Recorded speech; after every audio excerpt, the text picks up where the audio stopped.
With voting now imminent, the politicians make the final push for votes. For Angela Merkel, there was a chance to meet her party's younger activists and thank them for their work, but also to spell out why she wants to remain Chancellor for the next 4 years.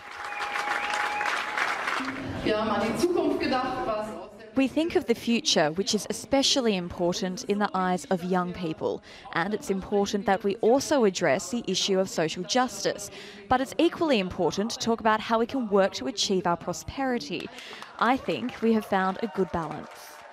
Then it was on to her home state, where the photo opportunity was with a medical team teaching resuscitation techniques. But if anything needs reviving, it's her rival's campaign. The Social Democrat candidate Martin Schulz has crisscrossed the country these past weeks. But from the start, polls have suggested he and his party are less popular than Merkel and hers. His last election rally was in his home state, where his message was about the need for greater social justice. We don't want to focus on the bad side of this country. We make Germany better. We make it more just. That's the difference between them and us. The final opinion polls might make grim reading for his party. The Social Democrats face the prospect of one of their worst ever results, while the Christian Democrats have a commanding lead.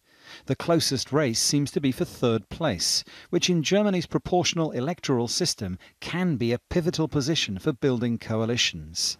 If the polls are right, more than 1 in 10 German voters may opt for the far-right Alternative for Germany. Although no other party will work with this party, its lead candidate is taking nothing for granted. Only we represent a different view on questions of principle, and so there will finally be a lively exchange in Parliament again. That's the reason for the Parliament to be the resounding board of society, and that's why we want to get in there. After 6 weeks of campaigning, there's nothing more the politicians can do to shape this election. Now the decision rests with more than 60 million voters. Who do they want to represent them in this Parliament? Dominic, Kane, Al Jazeera, Berlin.